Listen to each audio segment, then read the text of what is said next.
कभी कभी भगवान किसी इंसान के जीवन में कोई बड़ा चमत्कार दिखाकर अपनी कृपा का संकेत नहीं देते।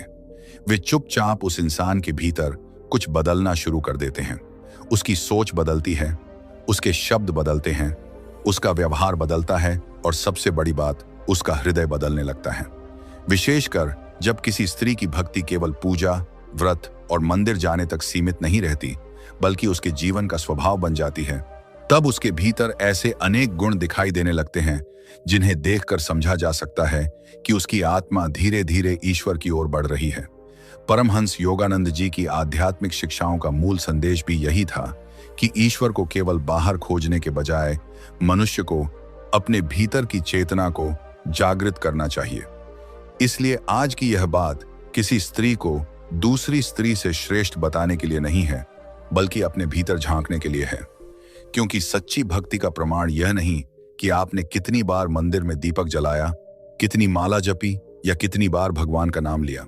सच्ची भक्ति का प्रमाण यह है कि भगवान का नाम लेने के बाद आपके भीतर क्या परिवर्तन आया। क्या आपका क्रोध पहले से कम हुआ? क्या आपकी वाणी पहले से मधुर हुई? क्या आपके अंदर दूसरों के दुख को समझने की क्षमता बढ़ी? क्या आपको हर बात में अपना अपमान दिखाई देना कम हुआ?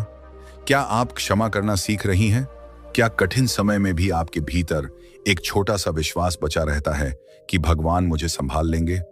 अगर इन प्रश्नों का उत्तर धीरे धीरे हाँ में आने लगा है, तो संभव है कि आपकी भक्ति केवल होंठों पर नहीं, बल्कि हृदय तक पहुंच रही है। कल्पना कीजिए एक ऐसी स्त्री की जिसके जीवन में बहुत सारी परेशानियां हैं। उसके पास भी दुख हैं, चिंताएं हैं, अधूरी इच्छाएं हैं, रिश्तों की उलझने हैं, भविष्य को लेकर डर है। लेकिन इन सब के बीच वह हर सुबह भगवान के सामने कुछ क्षण बैठती है। वह भगवान से केवल यह नहीं कहती कि मेरी सारी परेशानियां खत्म कर दो। वह यह भी कहती है, हे प्रभु, अगर यह परिस्थिति मेरे जीवन में आई है तो मुझे इसे समझने की बुद्धि देना, इसे सहने की शक्ति देना और इसके बीच भी अपने आप को खोने से बचाना। यही वह अंतर है जहां भक्ति धीरे धीरे मांग से संबंध में बदलने लगती है। शुरुआत में इंसान भगवान को अपनी जरूरतों के लिए याद करता है, लेकिन धीरे धीरे उसे भगवान की उपस्थिति ही अपनी सबसे बड़ी जरूरत लगने लगती है।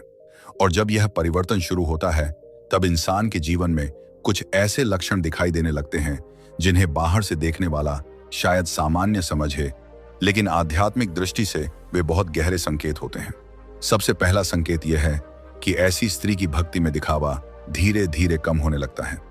वह भगवान को दुनिया को दिखाने के लिए याद नहीं करती। उसे यह साबित करने की आवश्यकता महसूस नहीं होती कि वह कितनी धार्मिक है। वह अपने अच्छे कर्मों की घोषणा हर किसी के सामने नहीं करती। अगर उसने किसी की सहायता की है तो उसे हर व्यक्ति को बताने की जरूरत नहीं लगती। अगर उसने किसी के लिए प्रार्थना की है तो वह उसका प्रचार नहीं करती। अगर उसने किसी की मदद की है तो बदले में सम्मान पाने की इच्छा धीरे धीरे कम होने लगती है, क्योंकि उसे भीतर से एक बात समझ आने लगती है कि भगवान के सामने अभिनय नहीं किया जा सकता। दुनिया को शायद शब्दों से प्रभावित किया जा सकता है, लोगों को अपने व्यवहार से प्रभावित किया जा सकता है, लेकिन ईश्वर के सामने मन की वास्तविक अवस्था छिपाई नहीं जा सकती। वह स्त्री मंदिर में भी भगवान को याद करती है और अकेले कमरे में भी, लोगों के सामने भी। उसका व्यवहार विनम्र होता है और जब कोई देखने वाला नहीं होता तब भी वह अपने मन को नियंत्रित करने का प्रयास करती है। यही सच्ची साधना की शुरुआत है, क्योंकि अगर कोई व्यक्ति केवल लोगों की नजरों में अच्छा बनने के लिए अच्छा व्यवहार करता है तो उसका व्यवहार परिस्थितियों के साथ बदल सकता है। लेकिन जब किसी के भीतर भगवान के प्रति वास्तविक श्रद्धा पैदा होती है तो वह अकेले में भी अपने कर्मों के प्रति सजग होने लगता है। उसे लगता है कि कोई देखे या न देखे, मेरी अंतरात्मा तो सब देख रही है। कई बार हम सोचते हैं कि भगवान को प्रसन्न करने के लिए बहुत बड़ी पूजा करनी होगी, बहुत कठिन व्रत करना होगा या कोई विशेष साधना करनी होगी। लेकिन आध्यात्मिक दृष्टि से देखें तो भगवान को प्रसन्न करने का अर्थ अपने भीतर के अंधकार को कम करना है।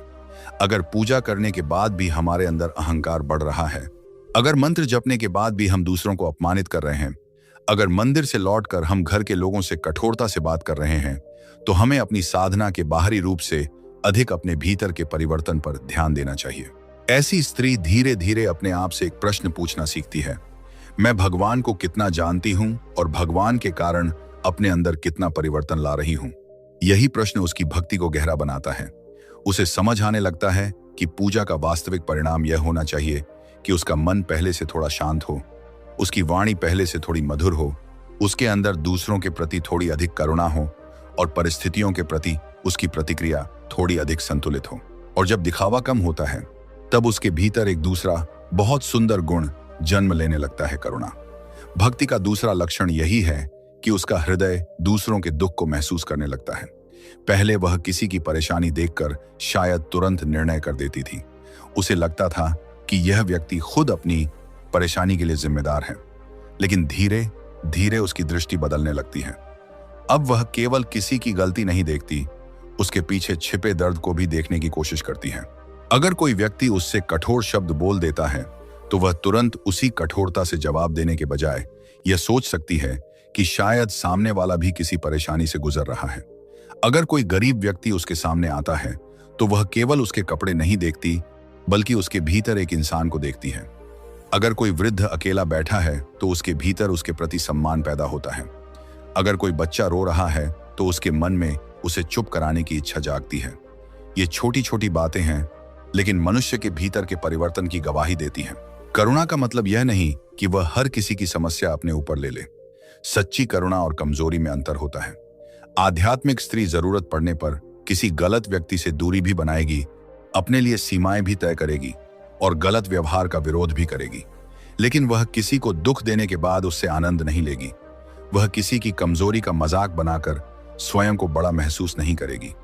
उसके भीतर दूसरों को नीचे गिराकर ऊपर उठने की इच्छा कम होने लगेगी, क्योंकि जब हृदय में ईश्वर के प्रति प्रेम गहरा होता है तो इंसान धीरे धीरे यह अनुभव करने लगता है कि हर जीव में उसी परम चेतना की झलक है। यही विचार व्यक्ति के व्यवहार को बदल देता है। फिर वह केवल यह नहीं देखता कि सामने वाला मेरे लिए क्या कर रहा है, वह यह भी देखने लगता है कि मैं उसके साथ कैसा व्यवहार कर रहा हूं। एक स्त्री की भक्ति का सुंदर परीक्षण उसके भगवान के सामने नहीं, बल्कि उन लोगों के सामने होता है जिनसे उसे कोई लाभ नहीं मिलने वाला। अगर वह केवल अपने से बड़े और प्रभावशाली लोगों के साथ विनम्र है, लेकिन गरीब, कमजोर या जरूरतमंद व्यक्ति से कठोरता से बात करती है, तो उसे अपने भीतर झांकना चाहिए। लेकिन अगर वह बिना किसी स्वार्थ के किसी दुखी व्यक्ति को सहारा दे सकती है, किसी की बात सुन सकती है, किसी की गलती को समझ सकती है और किसी के दर्द में उसके साथ खड़ी हो सकती है, तो उसके भीतर भक्ति का एक सुंदर बीज विकसित हो रहा है। कभी कभी भगवान हमारी परीक्षा किसी बड़ी घटना से नहीं लेते। वे हमारे सामने एक परेशान इंसान भेज देते हैं और देखते हैं कि हम उसके साथ कैसा व्यवहार करते हैं। वे हमें किसी ऐसे व्यक्ति से मिलाते हैं जो हमारे किसी काम का नहीं है और देखते हैं कि क्या हम फिर भी उसके प्रति सम्मान रख सकते हैं। वे हमें ऐसा अवसर देते हैं जहां कोई हमारी मदद का श्रेय भी नहीं देगा और देखते हैं कि क्या हम फिर भी मदद करेंगे। यही कारण है कि सच्ची भक्ति धीरे धीरे मनुष्य के हृदय को नरम बनाती है। इसका अर्थ कमजोर होना नहीं है। इसका अर्थ है कि शक्ति होने के बावजूद किसी को अनावश्यक रूप से चोट न पहुंचाना, अपनी बात कहने की क्षमता होने के बावजूद अपमानजनक शब्दों से बचना, किसी की गलती पता होने के बावजूद उसे सबके सामने नीचा न दिखाना, और सबसे बड़ी बात, किसी के दुख को देखकर मन में यह न सोचना कि अच्छा हुआ उसके साथ ऐसा हुआ। जब किसी स्त्री के भीतर यह परिवर्तन आने लगता है तो उसकी प्रार्थना भी बदलने लगती है। पहले वह भगवान से केवल अपने परिवार के लिए सुख मांगती थी, अब वह कहने लगती है, हे प्रभु, मेरे साथ साथ उन लोगों को भी शांति देना जो मुझसे दुखी हैं। पहले वह केवल अपने लिए सफलता मांगती थी, अब वह यह भी मांगती है कि मेरे कारण किसी का अहित न हो। पहले वह चाहती थी कि भगवान उसकी इच्छाएं पूरी करें, अब वह चाहती है कि भगवान उसके भीतर ऐसी बुद्धि दें कि वह गलत इच्छा और सही आवश्यकता के बीच अंतर समझ सके। यहीं से भक्ति केवल एक धार्मिक गतिविधि नहीं रहती, वह जीवन जीने का तरीका बन जाती है। और ध्यान रखिए, इस अवस्था तक पहुंचने का अर्थ यह नहीं कि स्त्री कभी क्रोधित नहीं होगी, कभी दुखी नहीं होगी या कभी गलती नहीं करेगी। नहीं, वह भी इंसान है, उसके अंदर भी भावनाएं हैं। उसे भी चोट लगेगी, उसे भी कभी गुस्सा आएगा, उसे भी कभी ईर्ष्या महसूस हो सकती है, उसे भी कभी डर लगेगा। लेकिन अंतर यह होगा कि वह उन भावनाओं को अपना स्थायी स्वभाव नहीं बनने देगी। अगर उसके भीतर क्रोध उठता है तो कुछ समय बाद वह स्वयं से पूछ सकती है, मैंने ऐसा क्यों कहा? क्या मेरे शब्द जरूरी थे? क्या मैं अपनी बात शांत होकर कह सकती थी? अगर उसने किसी को चोट पहुंचाई है तो उसके अंदर अपनी गलती स्वीकार करने का साहस पैदा हो सकता है। यही आध्यात्मिक विकास का संकेत है, क्योंकि भक्ति का अर्थ यह नहीं कि इंसान कभी गलती न करे। भक्ति का अर्थ है कि गलती होने के बाद वह उसे पहचान सके और स्वयं को बदलने की इच्छा रखे। और यही वह जगह है जहां एक बहुत गहरा परिवर्तन शुरू होता है। ऐसी स्त्री धीरे धीरे समझने लगती है कि भगवान से प्रेम करना केवल भगवान की मूर्ति के सामने सिर झुकाना नहीं है। भगवान से प्रेम करना अपने भीतर उस अहंकार को भी पहचानना है जो हर समय कहता है, मैं सही हूं, बाकी सब गलत हैं। जब यह अहंकार थोड़ा कम होता है तब मन में क्षमा के लिए जगह बनती है। और क्षमा की यह यात्रा आसान नहीं होती। कई बार जीवन में कोई ऐसा व्यक्ति आता है जिसने हमें गहरी चोट पहुंचाई होती है। उसकी कही हुई बात वर्षों तक याद रहती है। हम बाहर से सामान्य दिखते हैं, लेकिन भीतर वही घटना बार बार चलती रहती है। ऐसी स्थिति में भक्ति हमें यह सिखा सकती है कि अपने मन को उस घटना का कैदी बनाकर रखना जरूरी नहीं है। क्षमा का मतलब यह नहीं कि जो गलत हुआ उसे सही मान लिया जाए। क्षमा का अर्थ यह भी नहीं कि हम उसी व्यक्ति को फिर से अपने जीवन में आने दें। कभी कभी दूरी बनाना ही सही निर्णय होता है, लेकिन मन में हमेशा बदले की आग लेकर जीना भी आवश्यक नहीं। हम कह सकते हैं, जो हुआ वह गलत था, मैंने उससे सीख ली, मैंने अपनी सीमा समझ ली, लेकिन अब मैं उस घटना को अपने पूरे जीवन का मालिक नहीं बनने दूंगी। यही धीरे धीरे मन को स्वतंत्र करता है। और शायद यही कारण है कि सच्ची भक्ति का सबसे पहला परिणाम बाहर दिखाई नहीं देता, वह भीतर दिखाई देता है। चेहरे पर नहीं, मन में। कपड़ों में नहीं, व्यवहार में। मंदिर जाने में नहीं, दूसरों के साथ व्यवहार करने में। जब किसी स्त्री का मन भगवान की ओर बढ़ने लगता है तो उसे धीरे धीरे यह समझ आने लगता है कि संसार में हर चीज उसके नियंत्रण में नहीं है। हर व्यक्ति उसकी इच्छा के अनुसार व्यवहार नहीं करेगा। हर रिश्ता हमेशा वैसा नहीं रहेगा जैसा वह चाहती है। हर प्रार्थना उसी रूप में पूरी नहीं होगी जैसी उसने मांगी है। हर मेहनत का परिणाम तुरंत नहीं मिलेगा, लेकिन वह एक चीज सीख सकती है, अपनी प्रतिक्रिया को संभालना। यही आंतरिक शक्ति है। अगर कोई उसकी प्रशंसा करे तो वह अहंकार में न डूबे। अगर कोई उसकी आलोचना करे तो वह टूट न जाए। अगर कोई उसका साथ दे तो वह कृतज्ञ रहे। अगर कोई दूर चला जाए तो वह अपने अस्तित्व को खत्म न समझे, क्योंकि उसके भीतर धीरे धीरे एक ऐसा संबंध बनने लगता है जो बाहरी लोगों के व्यवहार पर पूरी तरह निर्भर नहीं रहता। वह संबंध भगवान के साथ है। और जब इंसान को यह अनुभव होने लगता है कि मेरा सबसे गहरा सहारा बाहर की दुनिया नहीं, बल्कि मेरे भीतर की वह चेतना है जिसे मैं ईश्वर कहती हूँ, तब उसके जीवन में एक अलग प्रकार की शांति दिखाई देने लगती है। वह पहले की तरह हर बात पर प्रतिक्रिया नहीं देती, हर संदेश का तुरंत उत्तर जरूरी नहीं समझती, हर विवाद में आखिरी शब्द बोलना जरूरी नहीं समझती, हर व्यक्ति को अपनी सफाई देना जरूरी नहीं समझती। वह समझने लगती है कि कुछ बातें समय पर छोड़ देना ही बेहतर है। लेकिन यह चुप्पी कमजोरी की नहीं होती, यह उस मन की चुप्पी होती है जिसने बहुत कुछ समझना शुरू कर दिया है। वह जानती है कि हर युद्ध लड़ना जरूरी नहीं, हर बात का जवाब देना जरूरी नहीं, हर व्यक्ति को अपनी अच्छाई साबित करना जरूरी नहीं, और हर खोई हुई चीज को वापस पाना भी जरूरी नहीं।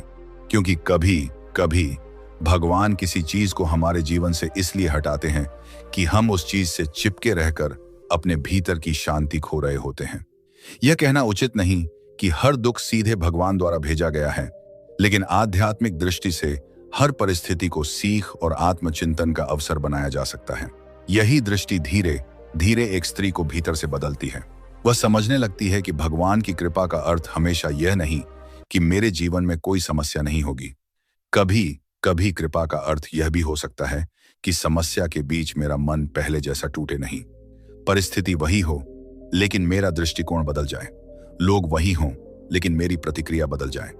रास्ता कठिन हो, लेकिन मेरे भीतर विश्वास बना रहे। और शायद यही सच्ची भक्ति का सबसे सुंदर प्रारंभ है, क्योंकि जिस दिन इंसान भगवान से यह कहना सीख जाता है कि हे प्रभु, मुझे केवल अपनी इच्छा पूरी करवाने की शक्ति नहीं चाहिए, मुझे आपकी इच्छा को समझने की बुद्धि चाहिए, उसी दिन उसकी प्रार्थना एक नए स्तर पर पहुंचने लगती है। अगर आपके भीतर भी कभी ऐसा विचार आया है कि मैं भगवान को बहुत याद करती हूं, फिर भी मेरा जीवन इतना कठिन क्यों है, तो अपने आप को दोष मत दीजिए। भक्ति का अर्थ कठिनाइयों का तुरंत समाप्त हो जाना नहीं है। भक्ति का अर्थ है कि कठिनाइयों के बीच भी आपका हृदय धीरे धीरे अंधकार से प्रकाश की ओर बढ़ता रहे। और यही वह यात्रा है जिसमें आगे आने वाले लक्षण और भी गहरे होते जाते हैं, क्योंकि जब दिखावा कम होता है और करुणा बढ़ती है, तब मन धीरे धीरे अपने सबसे बड़े शत्रु अहंकार, क्रोध, तुलना और आसक्ति को पहचानना शुरू करता है। अगले चरण में यही यात्रा और गहरी होगी, जहां हम समझेंगे कि भक्ति के कारण एक स्त्री के भीतर क्रोध, क्षमा, अकेलेपन और कठिन परिस्थितियों को देखने का तरीका किस तरह बदल सकता है। क्योंकि भगवान की ओर जाने वाला रास्ता बाहर से बहुत सरल दिखाई देता है, लेकिन भीतर से वह इंसान को उसके अपने मन से मिलाता है। और जो अपने मन को पहचानने का साहस कर लेता है, वही धीरे धीरे उस शांति के करीब पहुंचता है जिसकी खोज में इंसान पूरी जिंदगी बाहर भटकता रहता है। अब जब मनुष्य की भक्ति दिखावे से निकलकर उसके व्यवहार में उतरने लगती है और उसके हृदय में दूसरों के लिए करुणा पैदा होने लगती है, तब उसके सामने अगली और सबसे कठिन यात्रा शुरू होती है। यह यात्रा बाहर के लोगों से नहीं, बल्कि अपने ही मन से होती है। क्योंकि किसी दूसरे को क्षमा करना, किसी जरूरतमंद की मदद करना या भगवान के सामने कुछ देर बैठना अपेक्षाकृत आसान हो सकता है, लेकिन अपने क्रोध को पहचानना, अपने अहंकार को स्वीकार करना और अपनी प्रतिक्रिया पर नियंत्रण रखना बहुत कठिन होता है। एक स्त्री जब सच्चे अर्थों में आध्यात्मिक मार्ग पर आगे बढ़ती है, तब वह धीरे धीरे यह समझने लगती है कि उसके जीवन की सबसे बड़ी लड़ाई दुनिया से नहीं, बल्कि उसके अपने मन की उन आदतों से है जो उसे बार बार अशांति की ओर ले जाती हैं। और इन्हीं में सबसे शक्तिशाली आदत है क्रोध। क्रोध अपने आप में कोई ऐसी भावना नहीं है जिसे देखकर इंसान को अपने आप से घृणा करनी चाहिए। क्रोध मनुष्य की स्वाभाविक भावनाओं में से एक है। जब कोई अन्याय करता है, जब कोई अपमान करता है, जब किसी प्रिय व्यक्ति को चोट पहुंचती है, तब क्रोध आना स्वाभाविक है। लेकिन आध्यात्मिकता हमें यह सिखाती है कि भावना का उठना हमारे हाथ में हमेशा नहीं होता, लेकिन उस भावना के साथ हम क्या करते हैं, यह धीरे धीरे हमारे हाथ में आ सकता है। यही अंतर एक सामान्य प्रतिक्रिया और जागरूक प्रतिक्रिया के बीच होता है। पहले शायद किसी की एक बात सुनकर वह तुरंत जवाब दे देती थी। सामने वाले ने कुछ कहा और उसके भीतर आग उठी, फिर उसी क्षण शब्द बाहर निकल गए। कुछ देर बाद उसे पछतावा हुआ, लेकिन तब तक बहुत कुछ कहा जा चुका था। रिश्ते में दरार आ चुकी थी, सामने वाला दुखी हो चुका था और स्वयं उसका मन भी भारी हो चुका था। लेकिन जब भक्ति उसके भीतर गहराने लगती है, तब वह धीरे धीरे उस एक क्षण को पकड़ना सीखती है। उसे महसूस होने लगता है कि मेरे भीतर क्रोध उठ रहा है। वह तुरंत बोलने के बजाय कुछ क्षण रुक सकती है। वह गहरी सांस ले सकती है, पानी पी सकती है, वहां से कुछ समय के लिए हट सकती है और जब मन शांत हो जाए तब अपनी बात कह सकती है। यह छोटा सा बदलाव वास्तव में बहुत बड़ा बदलाव है, क्योंकि आध्यात्मिक जीवन का अर्थ यह नहीं कि इंसान के अंदर कोई भावना नहीं उठेगी। आध्यात्मिक जीवन का अर्थ है कि भावनाएं हमें चलाएं नहीं, बल्कि हम उन्हें समझना सीखें। क्रोध आया तो मैंने क्रोध को देखा, ईर्ष्या आई तो मैंने ईर्ष्या को देखा, दुख आया तो मैंने दुख को स्वीकार किया, डर आया तो मैंने डर को पहचाना। इस तरह धीरे धीरे इंसान अपने मन का मालिक बनना शुरू करता है। एक स्त्री जब भगवान के प्रति अपने संबंध को गंभीरता से लेने लगती है, तब वह यह भी समझने लगती है कि केवल पूजा के समय शांत रहना पर्याप्त नहीं। असली परीक्षा तो उस समय है जब कोई उसके धैर्य को चुनौती देता है। अगर कोई उसकी बात नहीं मानता, अगर कोई उसे गलत समझ लेता है, अगर कोई उसके साथ अन्याय कर देता है, तब उसका मन क्या करता है? क्या वह बदले की आग में जलने लगती है? क्या वह घंटों उसी घटना के बारे में सोचती रहती है? क्या वह हर व्यक्ति से उसी व्यक्ति की शिकायत करती रहती है? या वह कुछ समय बाद स्वयं से पूछती है कि इस घटना को अपने भीतर कितने समय तक लेकर चलना है? यहीं से भक्ति मन को एक नई दिशा देना शुरू करती है। कई बार हम किसी दूसरे व्यक्ति से नाराज होते हैं, लेकिन उस नाराजगी का भार हम स्वयं उठाते हैं।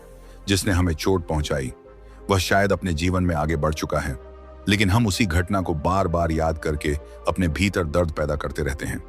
हम सोचते हैं कि हम उसे सजा दे रहे हैं, लेकिन वास्तव में हम स्वयं को परेशान कर रहे होते हैं। इसलिए जब भक्ति गहरी होती है तो स्त्री यह समझना शुरू करती है कि हर घटना को अपने हृदय में स्थायी स्थान देना जरूरी नहीं है। वह कह सकती है, हाँ मेरे साथ गलत हुआ था, हाँ मुझे चोट लगी थी, हाँ उस व्यक्ति ने मेरे साथ अच्छा व्यवहार नहीं किया, लेकिन अब मैं उस घटना को अपने पूरे जीवन का स्वामी नहीं बनने दूंगी। यह निर्णय बहुत शक्तिशाली होता है और इसी से चौथा गुण जन्म लेता है, क्षमा। क्षमा का नाम सुनते ही बहुत लोग सोचते हैं कि जिसने हमारे साथ गलत किया उसे तुरंत गले लगा लेना चाहिए, सब कुछ भूल जाना चाहिए और पहले जैसा संबंध बना लेना चाहिए। लेकिन सच्ची क्षमा इससे कहीं अधिक गहरी चीज है। क्षमा का अर्थ यह नहीं कि गलत को सही मान लिया जाए। क्षमा का अर्थ यह भी नहीं कि आप अपनी सीमाएं समाप्त कर दें। यदि कोई व्यक्ति बार बार आपको चोट पहुंचाता है, आपका अपमान करता है या आपके जीवन में अशांति लाता है, तो उससे दूरी बनाना भी बुद्धिमानी हो सकती है। लेकिन दूरी बनाते हुए भी अपने हृदय में लगातार बदले की आग रखना आवश्यक नहीं। क्षमा का अर्थ है, मैं उस व्यक्ति के कर्म को अपने मन की शांति का मालिक नहीं बनने दूंगी। यह बात समझना आसान है, लेकिन जीवन में उतारना कठिन है। कभी किसी करीबी ने धोखा दिया होता है, कभी किसी ने विश्वास तोड़ा होता है, कभी किसी रिश्ते में किसी ने ऐसा शब्द कह दिया होता है जिसे भूलना मुश्किल होता है, कभी किसी ने हमारे बारे में झूठ फैलाया होता है, कभी किसी ने हमारी अच्छाई का फायदा उठाया होता है। ऐसी परिस्थितियों में मन बार बार कहता है कि उसे भी वही दर्द मिलना चाहिए जो मुझे मिला है। लेकिन आध्यात्मिक दृष्टि से एक समय के बाद प्रश्न बदल जाता है। अब प्रश्न यह नहीं रहता कि उसे कैसे सजा दूं। प्रश्न यह बन जाता है कि मैं अपने मन को इस दर्द से कैसे मुक्त करूं। यही क्षमा जन्म लेती है। कभी कभी क्षमा सामने वाले के लिए नहीं, स्वयं के लिए होती है। आप किसी को क्षमा कर सकती हैं और फिर भी उससे दूरी रख सकती हैं। आप उसके व्यवहार को गलत मान सकती हैं और फिर भी उसके लिए अपने भीतर घृणा का स्थायी घर न बनाएं। आप अपने साथ हुए अन्याय को स्वीकार कर सकती हैं और फिर भी अपने भविष्य को उसी अन्याय की कहानी न बनने दें। जब कोई स्त्री इस अवस्था की ओर बढ़ती है तो उसकी प्रार्थना भी बदल जाती है। पहले वह कहती थी, भगवान उसे सबक सिखाओ, लेकिन धीरे धीरे वह कह सकती है, भगवान मुझे इस घटना से सीखने की शक्ति दो। मेरे मन में जो कड़वाहट रह गई है उसे दूर करो। मुझे इतना मजबूत बनाओ कि मैं भविष्य में समझदारी से निर्णय ले सकूं और अपने हृदय को नफरत से भरने से बचा सकूं। यही प्रार्थना मनुष्य को भीतर से हल्का करती है। और यहाँ एक बहुत महत्वपूर्ण बात समझना जरूरी है। क्षमा करने का अर्थ भूल जाना नहीं है। कई घटनाएं जीवन में ऐसी होती हैं जिन्हें हम भूल नहीं सकते, लेकिन हम उनके साथ जीने का तरीका बदल सकते हैं। पहले वही घटना हमें हर दिन दुख देती थी, बाद में वही घटना हमारे लिए एक सीख बन सकती है। पहले हम पूछते थे कि मेरे साथ ऐसा क्यों हुआ, बाद में हम पूछ सकते हैं कि इस घटना ने मुझे अपने बारे में क्या सिखाया। यही परिवर्तन आध्यात्मिक यात्रा का हिस्सा है। एक स्त्री जब अपने जीवन की पुरानी चोटों को देखने लगती है तो उसे पता चलता है कि कई बार वह स्वयं भी अपने मन में पुराने लोगों को जीवित रखे हुए थी। वह व्यक्ति वर्षों से उसके जीवन में नहीं था, लेकिन उसकी याद अभी भी उसके भीतर क्रोध पैदा करती थी। फिर वह समझती है कि उसे उस व्यक्ति को नहीं, बल्कि अपने भीतर उस व्यक्ति की छवि को छोड़ना है। यह बहुत गहरी साधना है। ये बहुत गहरी साधना है। कभी कभी रात में अकेले बैठकर मन अचानक पुराने प्रसंग याद करने लगता है। कोई पुरानी बात, कोई पुराना अपमान, कोई पुराना रिश्ता, कोई पुराना विश्वासघात। आंखों में आंसू आ जाते हैं। मन कहता है कि मैं तो आगे बढ़ चुकी हूं, फिर यह याद क्यों आ रही है। लेकिन मन को आदेश देकर हमेशा शांत नहीं किया जा सकता। उसे प्रेम से समझाना पड़ता है। अपने आप से कहना पड़ता है, जो हुआ वह बीत चुका है। मैं उस समय की वही स्त्री नहीं हूं। आज मैं अधिक समझदार हूं। आज मैं अपने लिए बेहतर सीमाएं बना सकती हूं। आज मैं अपने जीवन को नए तरीके से जी सकती हूं। मुझे हर पुराने दर्द को अपने साथ लेकर चलना आवश्यक नहीं। और जब यह बात भीतर उतरती है, तब धीरे धीरे मन में शांति आने लगती है। यही वह जगह है जहां भक्ति का संबंध आत्मज्ञान से जुड़ने लगता है। क्योंकि भगवान की ओर बढ़ना केवल भगवान के बारे में अधिक जानना नहीं है, यह स्वयं को अधिक ईमानदारी से जानना भी है। अपने भीतर के डर को देखना, अपनी कमजोरी को देखना, अपनी इच्छाओं को देखना, अपनी गलतियों को स्वीकार करना और फिर भी स्वयं से घृणा न करना। एक स्त्री के लिए यह यात्रा विशेष रूप से सुंदर हो सकती है, क्योंकि समाज अक्सर उससे बहुत सारी भूमिकाएं निभाने की अपेक्षा करता है। उसे किसी की बेटी होना है, किसी की पत्नी, किसी की मां, किसी की बहन, किसी की मित्र। वह लगातार दूसरों की जरूरतों का ध्यान रखते रखते कई बार स्वयं के मन को सुनना भूल जाती है। लेकिन जब वह आध्यात्मिक यात्रा शुरू करती है तो धीरे धीरे उसे यह समझ आता है कि दूसरों की सेवा करना सुंदर है, लेकिन अपने भीतर की शांति को पूरी तरह खो देना सेवा नहीं है। वह दूसरों से प्रेम कर सकती है और फिर भी अपने लिए सीमाएं रख सकती है। वह परिवार का ध्यान रख सकती है और फिर भी कुछ समय अपने लिए निकाल सकती है। वह सबकी मदद कर सकती है और फिर भी हर समस्या की जिम्मेदारी अपने ऊपर नहीं ले सकती। वह क्षमा कर सकती है और फिर भी गलत व्यवहार से दूर रह सकती है। यही संतुलन आध्यात्मिक परिपक्वता की निशानी है। और इसी यात्रा में एक और परिवर्तन धीरे धीरे दिखाई देने लगता है। उसे अकेलेपन से उतना डर नहीं लगता जितना पहले लगता था। पहले शायद उसे हर समय किसी की जरूरत महसूस होती थी। कोई उससे बात करे, कोई उसे समझे, कोई उसकी प्रशंसा करे, कोई उसकी चिंता करे। लेकिन जब उसका संबंध भीतर की चेतना से मजबूत होने लगता है तो वह कुछ समय अकेले भी शांत रहना सीखती है। अकेलापन और एकांत में बहुत अंतर है।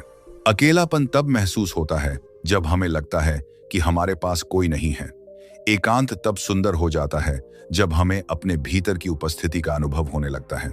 एक स्त्री जब कुछ समय अकेले बैठकर प्रार्थना कर सकती है, अपने विचारों को देख सकती है, अपने मन की उलझनों को समझ सकती है और बिना किसी बाहरी मनोरंजन के भी कुछ समय शांत रह सकती है, तो यह उसके भीतर एक नई शक्ति के जन्म का संकेत है।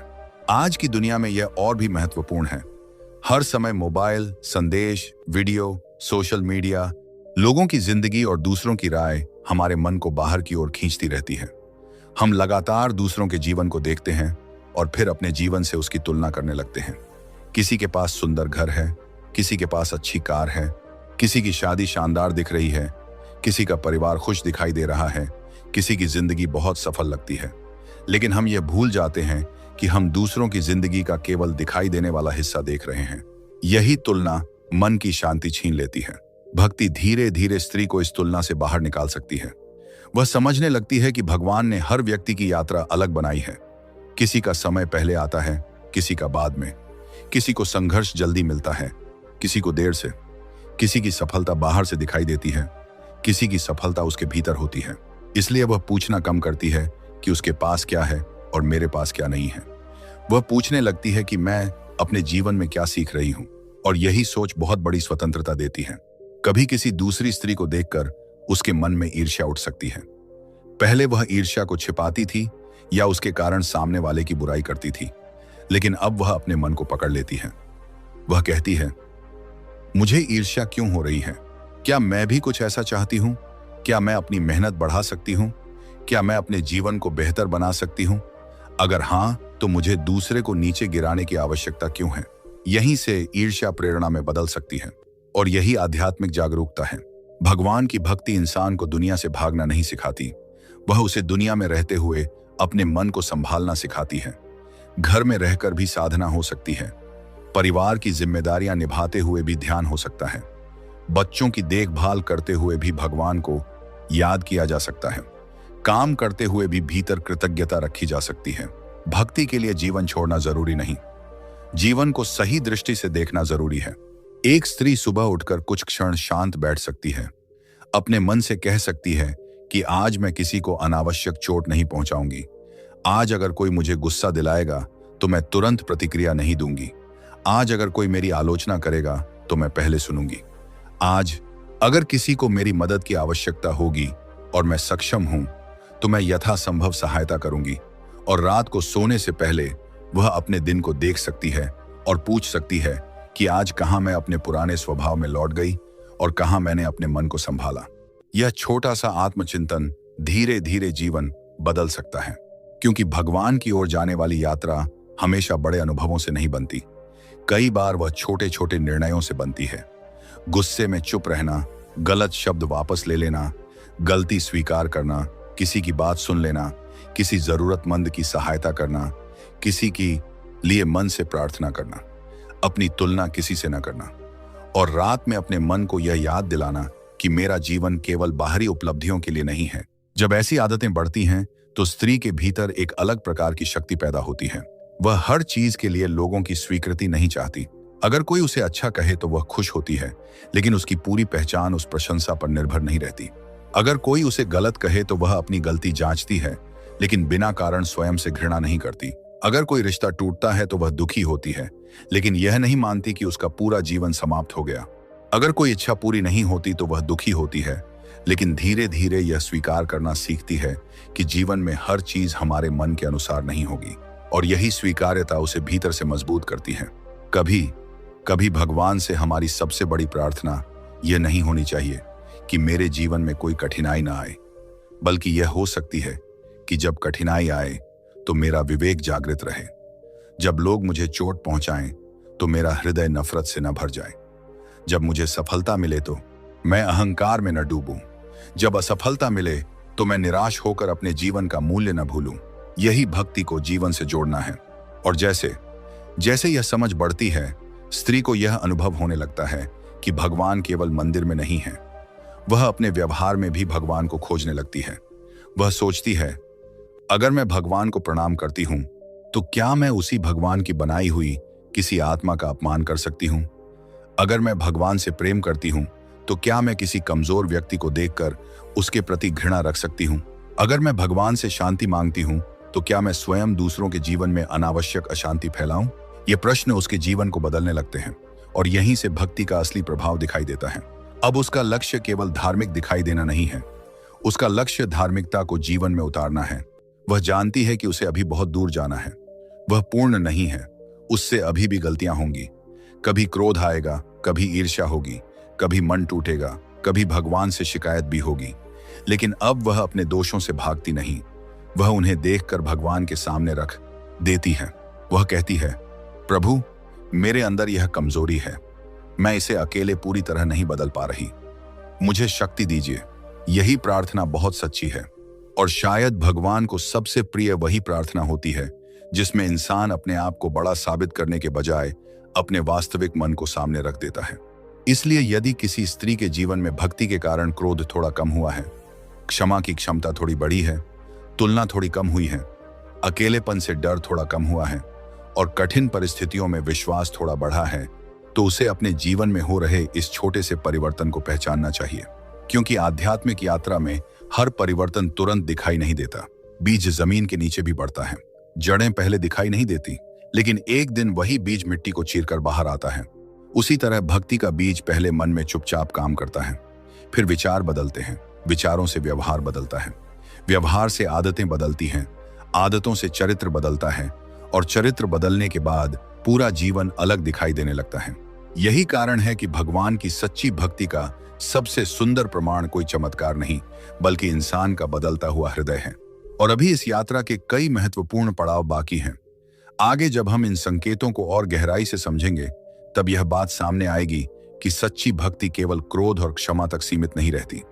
वह इंसान की इच्छाओं, वाणी, संतोष, कठिन समय में विश्वास और भगवान से उसके संबंध को भी बदल देती है। क्योंकि जब मन वास्तव में ईश्वर की ओर मुड़ता है, तब धीरे धीरे इंसान भगवान से यह कहना बंद कर देता है कि मेरे जीवन को मेरी इच्छा के अनुसार बदल दो, और इसके बजाय कहने लगता है, हे प्रभु, पहले मेरे भीतर वह परिवर्तन कर दीजिए जिसके बाद मैं आपके दिए हुए जीवन को सही दृष्टि से जी सकूं।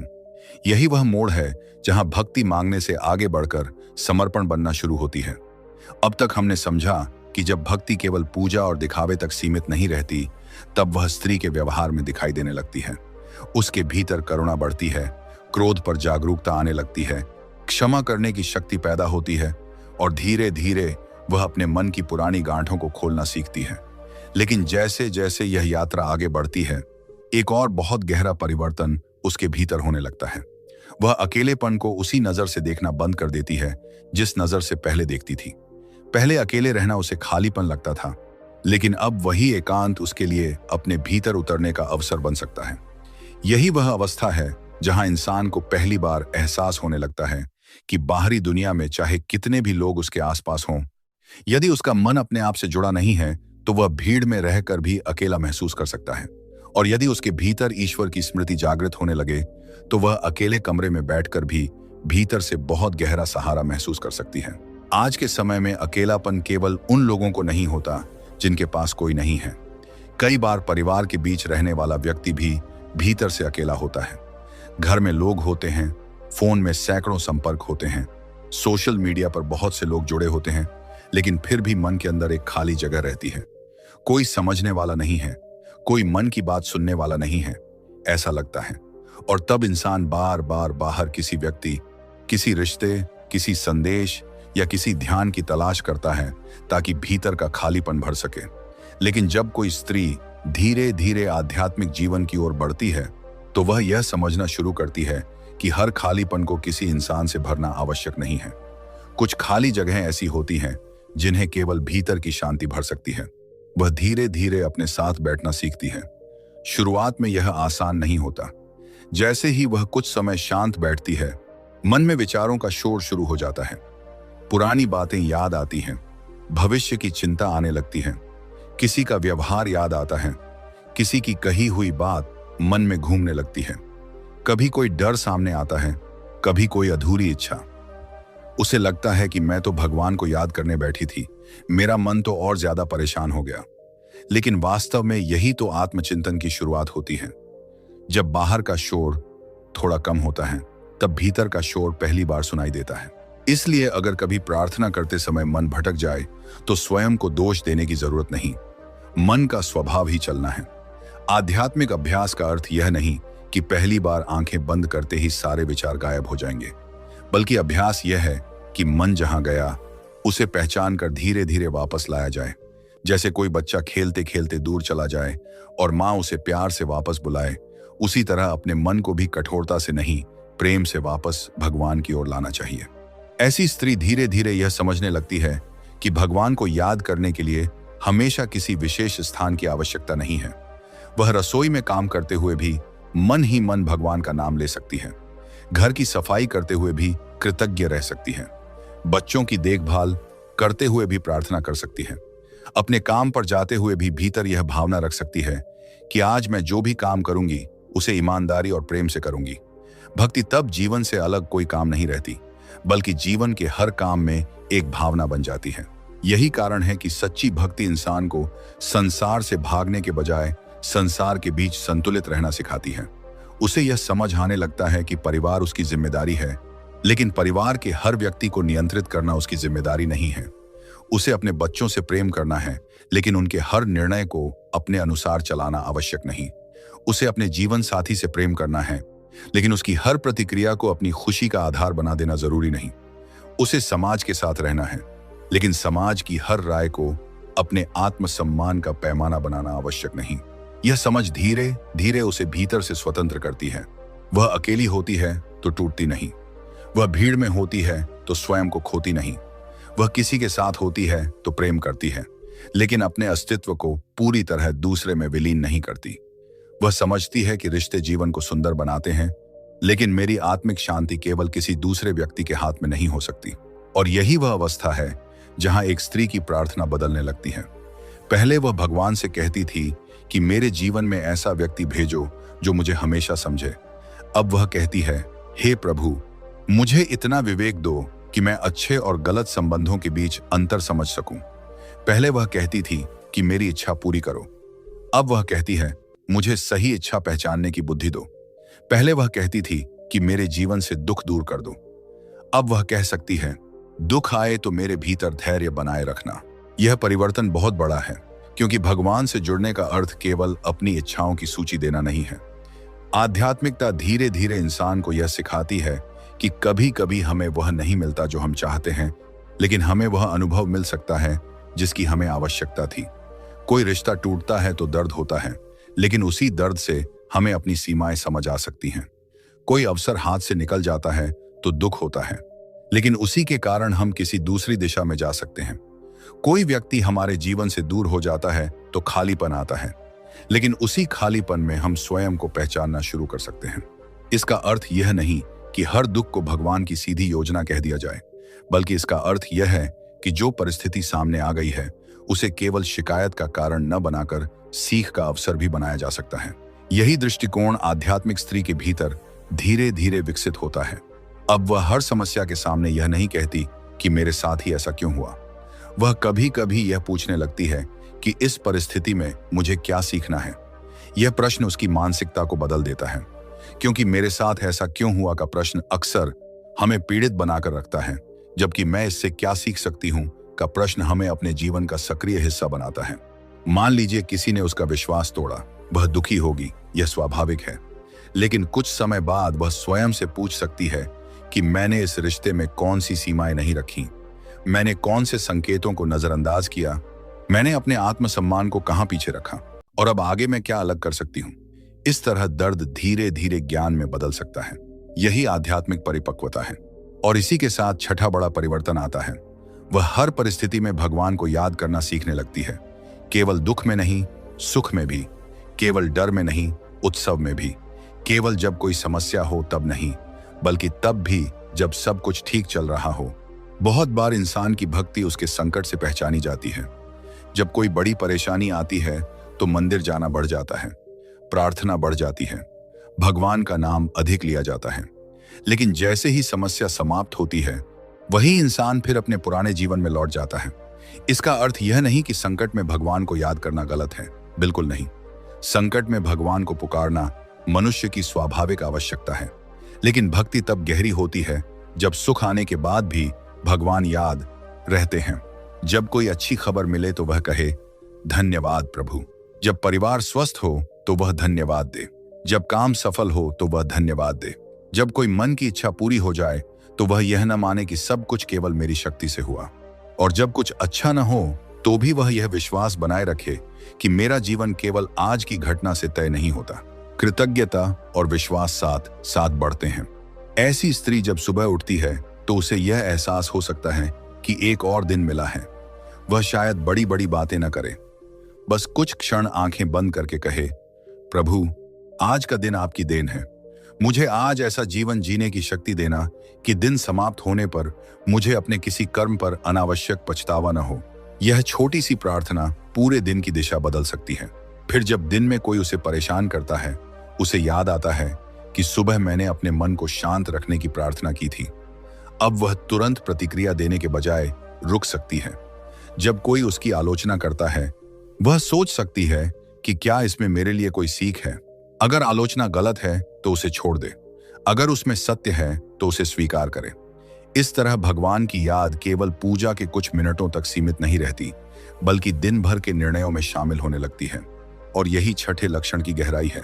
भक्ति धीरे धीरे परिस्थिति पर निर्भर नहीं रहती। सुख आया तो भगवान, दुख आया तो भगवान, सफलता मिली तो भगवान, असफलता मिली तो भगवान, लोग साथ हैं तो भगवान, लोग दूर हैं तो भगवान। यह भाव मन को एक ऐसा आधार देता है जो लगातार बदलती दुनिया में बहुत मूल्यवान है, क्योंकि संसार परिवर्तनशील है। आज जो हमारे पास है कल नहीं भी हो सकता। आज जो व्यक्ति हमारे बहुत करीब है, कल उसकी जिंदगी की दिशा बदल सकती है। आज जो काम हमें खुशी दे रहा है, कुछ समय बाद वही काम हमें थका सकता है। आज हम स्वस्थ हैं, लेकिन भविष्य हमारे नियंत्रण में नहीं।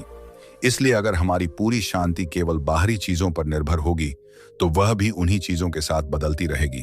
लेकिन जब मन में एक गहरा आध्यात्मिक आधार बनता है, तब इंसान बाहरी परिवर्तन के बीच भी अपने भीतर कुछ स्थिर रखने का प्रयास करता है। सभी शिरुआ है। यही कारण है कि ऐसी स्त्री कठिन समय में रो सकती है, लेकिन निराशा को अपनी अंतिम सच्चाई नहीं मानती। वह दुखी हो सकती है, लेकिन यह नहीं मानती कि भगवान ने उसे छोड़ दिया। वह सवाल कर सकती है, लेकिन विश्वास पूरी तरह समाप्त नहीं करती। वह कह सकती है, मुझे समझ नहीं आ रहा कि यह क्यों हो रहा है, लेकिन फिर भी मैं अपने भीतर यह विश्वास रखना चाहती हूं कि मैं इस परिस्थिति से निकल सकती हूं। यह विश्वास अंधविश्वास नहीं है, यह भीतर की आशा है।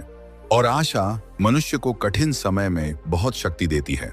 कई बार हम सोचते हैं कि भगवान की कृपा का मतलब है कि हमारे जीवन में कोई समस्या ना आए, लेकिन जीवन को देखें तो ऐसा संभव नहीं। हर इंसान को कभी न कभी कठिन समय से गुजरना पड़ता है। इसलिए शायद अधिक उपयोगी प्रार्थना यह है कि कठिनाई के बीच हमारा विवेक बना रहे, हमारा मन टूटने के बाद भी फिर उठ सके, और हम अपने दुख को दूसरों के प्रति घृणा में न बदलें। एक स्त्री जब इस तरह भगवान को याद करने लगती है तो उसके भीतर एक नया धैर्य पैदा होता है। वह हर चीज तुरंत चाहने की आदत से धीरे धीरे बाहर आने लगती है। वह समझती है कि हर चीज का अपना समय होता है।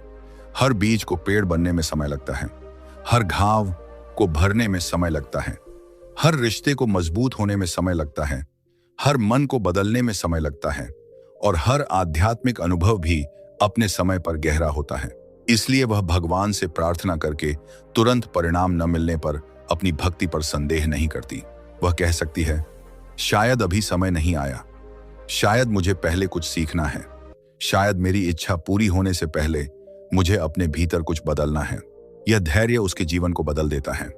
और यहाँ एक बहुत सुंदर बात है, जब मनुष्य भगवान पर भरोसा करना सीखता है तब उसे हर चीज का परिणाम तुरंत अपने हाथ में लेने की बेचैनी कम होने लगती है। वह मेहनत करता है लेकिन हर चीज को जबरदस्ती नियंत्रित करने की कोशिश नहीं करता। वह अपना कर्म करता है और परिणाम के लिए धैर्य रखता है।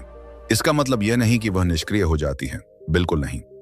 आध्यात्मिकता आलस्य नहीं सिखाती, वह मेहनत करती है लेकिन चिंता को अपनी पूरी ऊर्जा नहीं बनने देती। वह योजना बनाती है लेकिन हर अनिश्चितता से डरकर टूटती नहीं। वह निर्णय लेती है लेकिन हर निर्णय के बाद खुद को दोष देती नहीं रहती। अगर कोई काम असफल हो जाए तो वह फिर प्रयास करती है।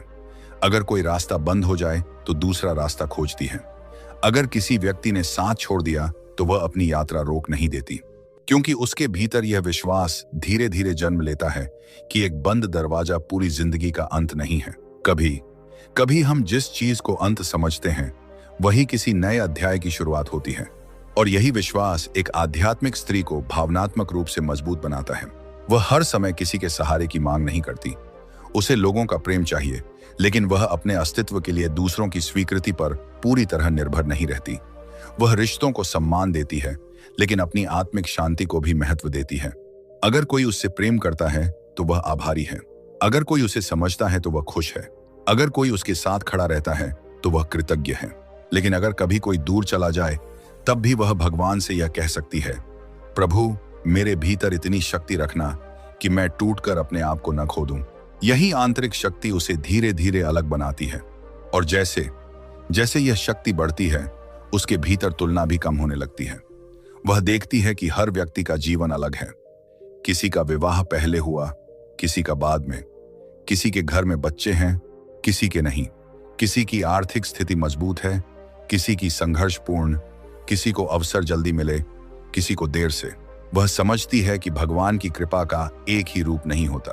किसी के जीवन में अवसर के रूप में आती है, किसी के जीवन में किसी अच्छे व्यक्ति के रूप में, किसी के जीवन में कठिन अनुभव के रूप में, किसी के जीवन में किसी बीमारी या संकट के समय मिले साहस के रूप में। और कभी कभी कृपा केवल इतनी होती है कि एक ऐसा मन मिल जाए जो कठिन समय में भी उम्मीद करना नहीं छोड़ता।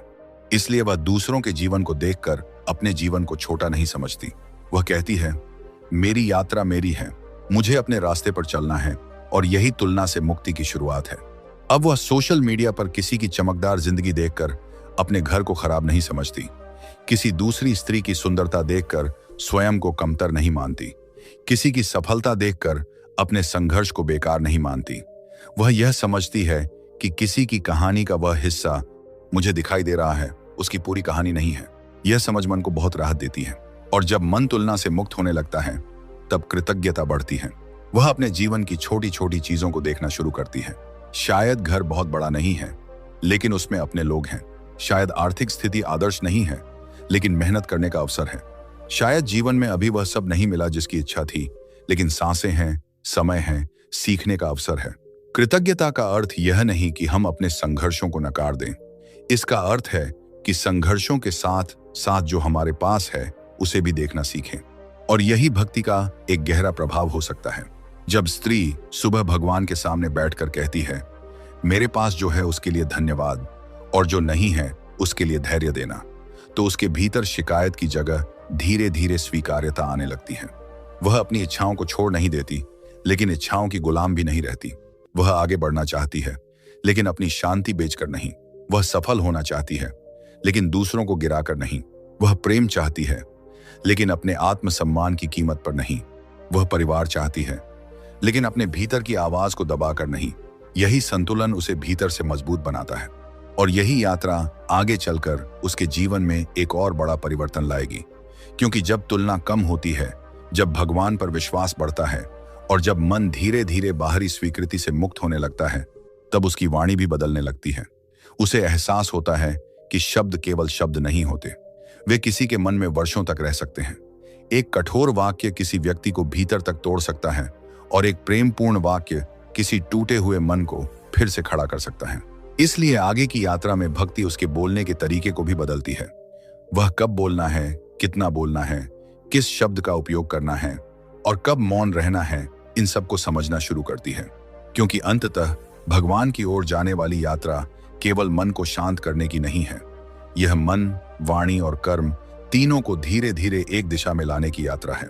और जब यह परिवर्तन शुरू होता है, तब एक स्त्री की भक्ति केवल उसके मंदिर में दिखाई नहीं देती, वह उसके घर में दिखाई देती है, उसके शब्दों में दिखाई देती है, उसके धैर्य में दिखाई देती है, उसकी क्षमा में दिखाई देती है, उसकी कृतज्ञता में दिखाई देती है, और सबसे बढ़कर उस समय दिखाई देती है जब कोई उसे देख नहीं रहा होता। क्योंकि भगवान के साथ संबंध का सबसे सच्चा प्रमाण वही है जो इंसान अकेले में करता है। यही कारण है कि अगर आप अपने भीतर इन बदलावों को महसूस कर रही हैं, तो उन्हें किसी उपलब्धि की तरह मत देखिए। यह मत सोचिए कि अब मैं भगवान की बहुत प्रिय हो गई हूं, बल्कि विनम्र होकर कहिए, प्रभु, आपने मेरे भीतर परिवर्तन की शुरुआत की है, इसे पूरा करने की शक्ति भी आप ही देना। क्योंकि आध्यात्मिक यात्रा में अहंकार बहुत सूक्ष्म रूप से वापस आ सकता है। इंसान यह सोचने लग सकता है कि मैं दूसरों से अधिक धार्मिक हूं, मैं दूसरों से अधिक आध्यात्मिक हूं, मैं दूसरों से अधिक भगवान के करीब हूं।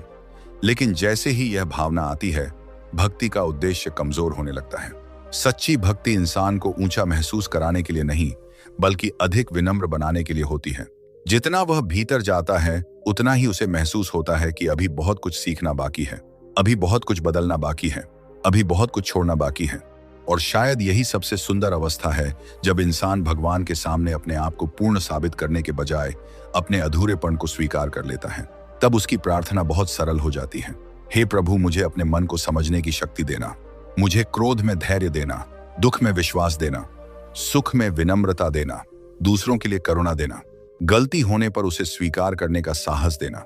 और जब मैं अकेली महसूस करूं, तब मुझे यह याद दिलाना कि मैं वास्तव में अकेली नहीं हूं। यही भावना धीरे धीरे भक्ति को जीवन का आधार बना देती है। और अभी इस यात्रा में आगे आने वाले संकेत और भी गहरे हैं, क्योंकि जब एक स्त्री अपने मन को संभालना सीखने लगती है, तब अगला परिवर्तन उसकी तुलना, उसकी वाणी, उसकी इच्छाओं और उसके संतोष में दिखाई देता है। वह धीरे धीरे समझने लगती है कि दुनिया को बदलना उसके हाथ में नहीं, लेकिन अपने भीतर की दृष्टि को बदलना उसके हाथ में है। और जब दृष्टि बदलती है, तो वही जीवन जो पहले बोझ लगता था, धीरे धीरे भगवान की दी हुई एक साधना जैसा दिखाई देने लगता है। यहीं से भक्ति केवल भगवान को पाने की इच्छा नहीं रहती, बल्कि अपने हर दिन को भगवान की स्मृति में जीने की कला बन जाती है। और इसी यात्रा में आगे हम उस परिवर्तन को समझेंगे जहां एक स्त्री अपनी वाणी, अपनी इच्छाओं और अपने संतोष के माध्यम से यह दिखाने लगती है कि उसके भीतर भक्ति वास्तव में कितनी गहराई तक उतर चुकी है। जब किसी स्त्री का हृदय सच्ची भक्ति से भरने लगता है, तो भगवान को प्रसन्न करने के लिए उसे दुनिया के सामने अपनी भक्ति साबित करने की जरूरत नहीं पड़ती, क्योंकि भगवान उसके शब्दों से ज्यादा उसके मन को देखते हैं। वह कितनी बार मंदिर गई, कितनी माला जपी, कितने व्रत रखे, इनसे कहीं अधिक महत्वपूर्ण यह है कि उसके भीतर इन साधनाओं के बाद क्या बदला। क्या उसका मन पहले से शांत हुआ? क्या उसके अंदर क्षमा बढ़ी? क्या वह दूसरों के दुख को समझने लगी? क्या उसे हर बात में अपनी जीत जरूरी नहीं लगती? क्या वह कठिन समय में भी भगवान को याद कर पाती है? यही वे सूक्ष्म परिवर्तन हैं जो बताते हैं कि भक्ति केवल पूजा की क्रिया नहीं रही, बल्कि धीरे धीरे जीवन का हिस्सा बनने लगी है। परमहंस योगानंद जी की शिक्षाओं में आत्मिक जीवन का केंद्र बाहरी प्रदर्शन नहीं, बल्कि भीतर की चेतना का जागरण है। इसलिए यदि कोई स्त्री वास्तव में भगवान के निकट जाना चाहती है, तो उसे सबसे पहले अपने मन की ओर देखना होगा, क्योंकि भगवान को पाने की यात्रा बाहर से शुरू होकर अंततः भीतर ही पहुंचती है। मंदिर का दीपक बाहर जलता है, लेकिन भक्ति का दीपक भीतर जलना चाहिए। माला हाथ में घूमती है, लेकिन नाम हृदय में उतरना चाहिए। होंठों से मंत्र निकलता है, लेकिन उसका प्रभाव हमारे व्यवहार में दिखाई देना चाहिए। यही कारण है कि सच्ची भक्ति करने वाली स्त्री धीरे धीरे अपनी इच्छाओं को देखने लगती है। पहले उसे हर इच्छा पूरी चाहिए थी। वह भगवान से कहती थी, मुझे यह दे दीजिए, वह दे दीजिए, मेरी यह परेशानी दूर कर दीजिए, मेरा यह काम करा दीजिए। लेकिन समय के साथ उसकी प्रार्थना में एक गहराई आने लगती है। अब वह कहती है, प्रभु, जो मेरे लिए वास्तव में उचित है वही देना। अगर मेरी इच्छा मेरे लिए अच्छी है तो उसे पूरा करना, और अगर मेरी इच्छा मेरे लिए उचित नहीं है तो मुझे उसे छोड़ने की शक्ति देना। यह बहुत बड़ा परिवर्तन है, क्योंकि इंसान अक्सर भगवान से परिस्थिति बदलने की प्रार्थना करता है, लेकिन सच्ची भक्ति धीरे धीरे उसे स्वयं बदलने की प्रार्थना तक ले जाती है। वह कहती है, मेरे घर में शांति हो, लेकिन साथ ही मुझे भी शांत बनाना। मेरे रिश्ते अच्छे रहें, लेकिन मुझे भी समझदार बनाना। मेरे जीवन में सम्मान हो, लेकिन मुझे अहंकार से बचाना। मुझे सफलता मिले, लेकिन सफलता मेरे भीतर घमंड न पैदा करे। मुझे धन मिले, लेकिन धन मेरे मन का मालिक न बने। जब प्रार्थना इस दिशा में जाने लगती है, तब भक्ति का स्वरूप बदलने लगता है। एक समय ऐसा भी आता है जब स्त्री को यह समझ आने लगता है कि हर इच्छा पूरी होना भगवान की कृपा नहीं है, और हर इच्छा पूरी न होना भगवान की नाराजगी नहीं है। कई बार हम किसी चीज को अपने लिए बहुत जरूरी मानते हैं, लेकिन समय बीतने के बाद समझ आता है कि अगर वह चीज उस समय मिल जाती तो शायद हम किसी बड़ी परेशानी में पड़ जाते। इसलिए आध्यात्मिक दृष्टि से धैर्य बहुत महत्वपूर्ण हो जाता है। वह प्रतीक्षा करना सीखती है, लेकिन प्रतीक्षा का अर्थ निष्क्रिय बैठना नहीं है। वह अपने कर्म करती रहती है, वह मेहनत करती है, अपने परिवार की जिम्मेदारियां निभाती है, अपने लक्ष्य के लिए प्रयास करती है, लेकिन हर परिणाम को तुरंत अपने अनुसार बदलने की जिद धीरे धीरे कम होती जाती है। उसे समझ आता है कि बीज बोना हमारे हाथ में है, लेकिन मौसम और समय को पूरी तरह नियंत्रित करना हमारे हाथ में नहीं। इसी समझ से संतोष जन्म लेता है। संतोष का मतलब यह नहीं कि इंसान अपने जीवन में आगे बढ़ना छोड़ दे। संतोष का अर्थ है कि आगे बढ़ते हुए भी वर्तमान से घृणा न करना। जो नहीं मिला उसके लिए प्रयास करना, लेकिन जो मिला है उसे बेकार न समझना। एक स्त्री जब इस संतोष को सीखती है तो उसके भीतर बहुत सी बेचैनियां कम होने लगती हैं। वह हर समय दूसरों से अपनी तुलना नहीं करती। वह यह नहीं सोचती कि उसके पास क्या है और दूसरी स्त्री के पास क्या है। वह यह देखना शुरू करती है कि भगवान ने मुझे जो दिया है उसके साथ मैं क्या कर रही हूं। किसी के पास ज्यादा धन है, किसी के पास सुंदर घर है, किसी के पास अच्छी नौकरी है, किसी के पास सुखी परिवार है, लेकिन वह समझती है कि हर व्यक्ति की कहानी अलग है।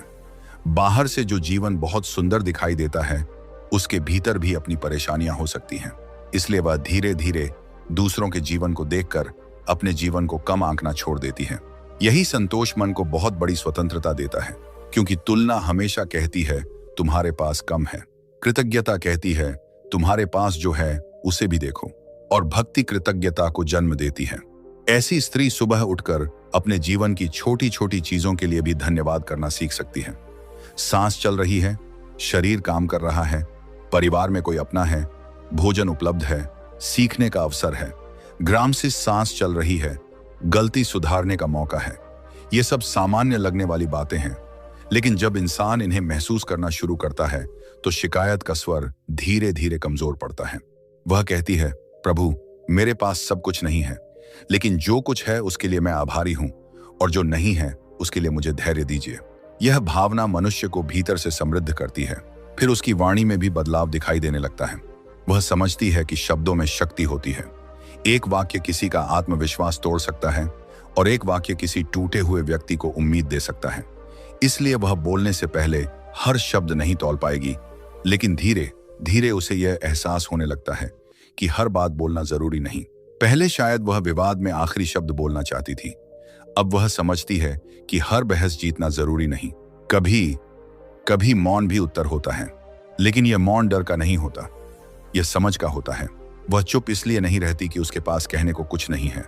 वह चुप इसलिए रह सकती है क्योंकि उसे पता है कि कुछ बातें बोलने से समस्या हल नहीं होगी, बल्कि बढ़ जाएगी। अगर सामने वाला गुस्से में है तो उसी गुस्से से जवाब देने पर आग और बढ़ेगी, लेकिन यदि कोई एक व्यक्ति शांत रह जाए तो परिस्थिति बदल सकती है। यही कारण है कि भक्ति धीरे धीरे वाणी में संयम लाती है। वह किसी की कमजोरी को सबके सामने नहीं बताती, किसी के निजी दुख को मनोरंजन नहीं बनाती, किसी की गलती को बार बार याद करके उसे नीचा नहीं दिखाती। और अगर किसी के बारे में बात करना आवश्यक भी हो तो वह अनावश्यक कठोरता से बचने का प्रयास करती है, क्योंकि उसके भीतर यह भावना आने लगती है कि मुझे किसी को गिराकर स्वयं को बड़ा साबित नहीं करना।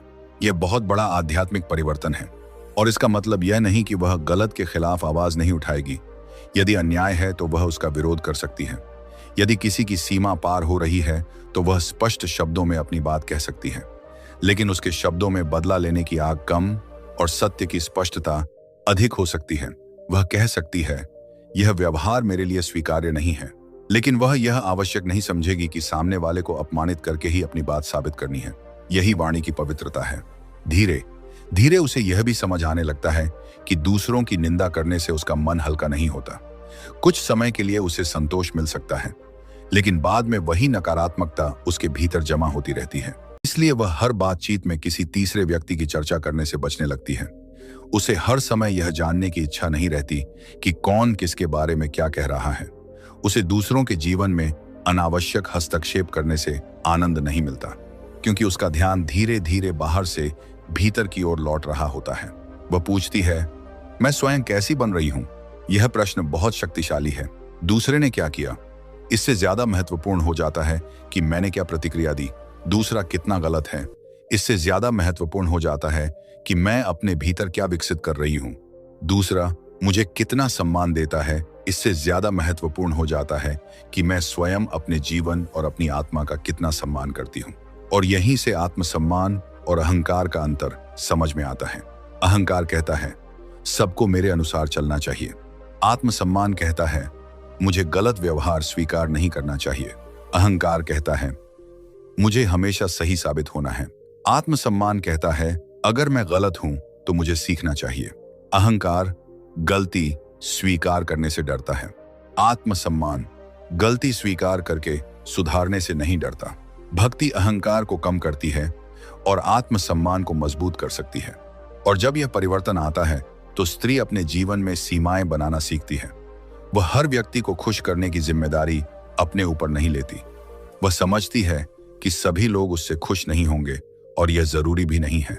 किसी को उसकी बात पसंद नहीं आई तो वह टूटती नहीं। किसी ने उसके बारे में गलत राय बना ली तो वह हर हाल में अपनी सफाई देने नहीं दौड़ती, क्योंकि उसे पता है कि हर व्यक्ति उसे अपनी दृष्टि से देखेगा। वह अपना कर्म सही रखने की कोशिश कर सकती है, लेकिन दूसरों की सोच को नियंत्रित नहीं कर सकती। यही स्वीकार्यता मन को बहुत मुक्त करती है और फिर धीरे धीरे उसके भीतर भगवान के प्रति विश्वास और गहरा होने लगता है। यह विश्वास केवल तब नहीं होता जब सब कुछ अच्छा चल रहा हो।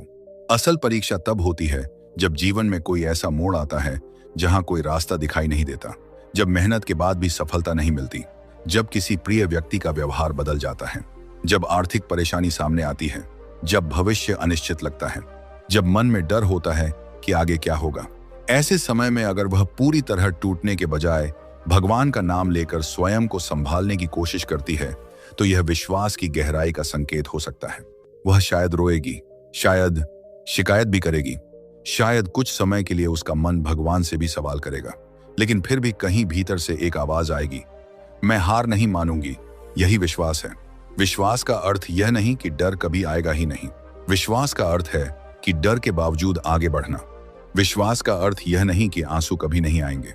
विश्वास का अर्थ है कि आंसू आने के बाद भी मन में आशा बची रहे।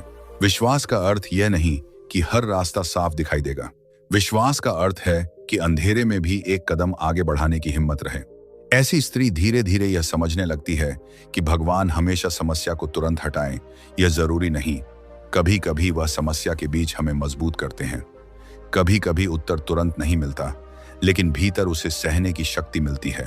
और कई बार यही सबसे बड़ी कृपा होती है, क्योंकि अगर मन मजबूत है तो कठिन परिस्थिति भी पार की जा सकती है, लेकिन अगर मन ही टूट जाए तो छोटी परेशानी भी बहुत बड़ी लगने लगती है। इसलिए वह अपने मन को मजबूत करने के लिए नियमित प्रार्थना, ध्यान, आत्मचिंतन और सत्संग जैसे साधनों का सहारा ले सकती है। लेकिन इन साधनों का उद्देश्य केवल बाहरी धार्मिक पहचान बनाना नहीं, बल्कि भीतर की चेतना को शांत करना है।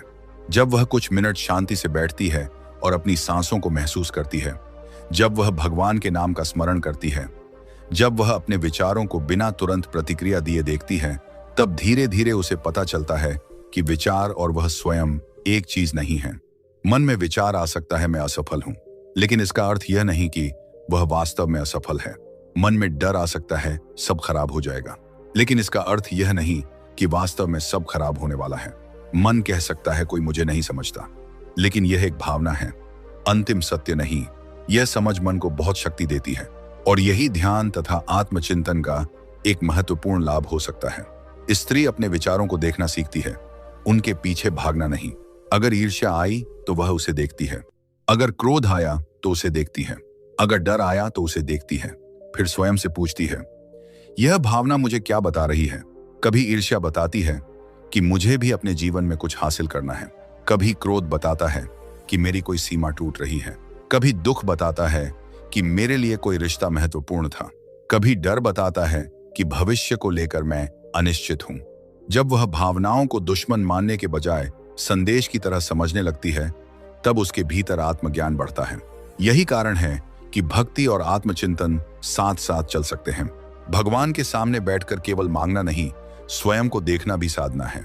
कई बार हमें लगता है कि हमारी सबसे बड़ी समस्या बाहर के लोग हैं, लेकिन जब हम कुछ समय शांत होकर बैठते हैं तो पता चलता है कि बाहर के लोगों से ज्यादा हमें अपनी प्रतिक्रियाएं परेशान करती हैं। किसी ने एक बात कही, हमने उसे 10 बार मन में दोहराया। किसी ने कुछ किया, हमने पूरी रात उसके बारे में सोचा। किसी ने हमें स्वीकार नहीं किया, हमने महीनों तक खुद को कमतर महसूस किया। भक्ति धीरे धीरे यह सिखाती है कि मन को हर घटना का अस्थायी कैदी बनाना जरूरी नहीं। जो हुआ उसे समझो, जरूरत हो तो सीखो, जरूरत हो तो सीमा बनाओ, जरूरत हो तो क्षमा करो और फिर आगे बढ़ो। क्योंकि जीवन केवल पीछे मुड़कर देखने के लिए नहीं है। भगवान ने वर्तमान क्षण भी दिया है, और यदि हम हर समय अतीत में रहेंगे तो वर्तमान हमारे हाथ से निकलता रहेगा। इसीलिए ऐसी स्त्री धीरे धीरे वर्तमान में जीना सीखती है। वह खाना खाती है तो भोजन के लिए आभारी होती है, परिवार के साथ बैठती है तो मोबाइल से थोड़ा दूर रहकर बातचीत करने की कोशिश करती है, प्रार्थना करती है तो कुछ क्षण सच में उपस्थित रहती है, बच्चों से बात करती है तो उनकी आंखों में देखकर सुनती है, किसी बुजुर्ग के साथ बैठती है तो जल्दी से उठकर जाने के बजाय कुछ समय देती है। ये छोटी बातें ही जीवन की वास्तविक आध्यात्मिकता बन सकती हैं, क्योंकि भगवान को पाने की खोज में हम कई बार जीवन को ही भूल जाते हैं।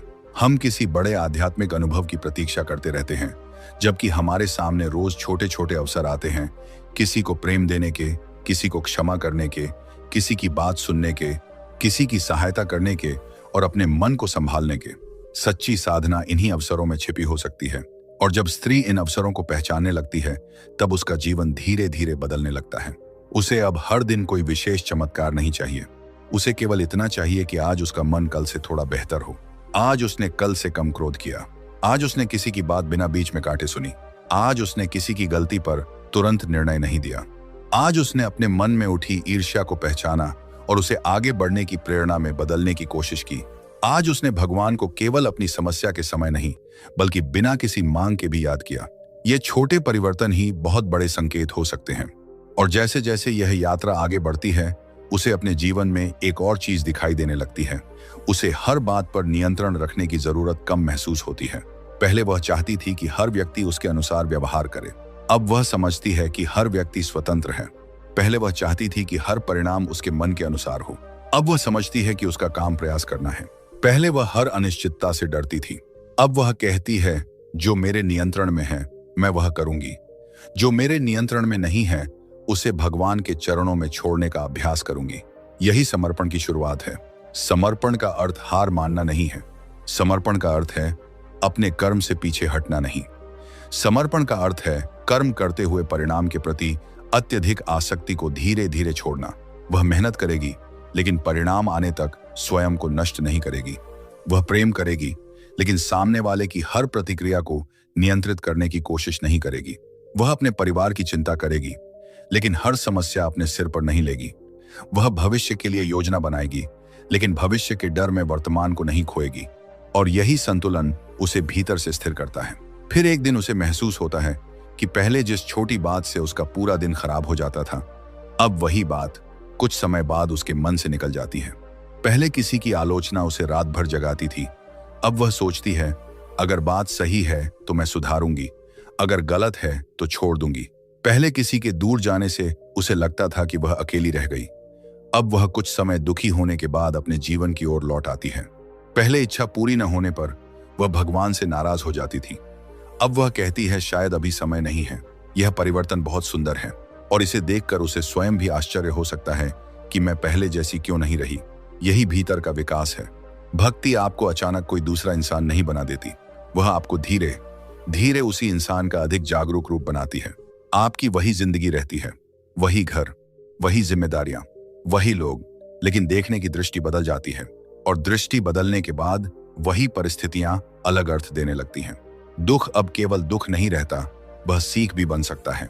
अकेलापन केवल खालीपन नहीं रहता, वह आत्मचिंतन का समय बन सकता है। असफलता केवल हार नहीं रहती, वह दिशा बदलने का संकेत बन सकती है। और सफलता केवल गर्व का कारण नहीं रहती, वह कृतज्ञता का अवसर बन सकती है।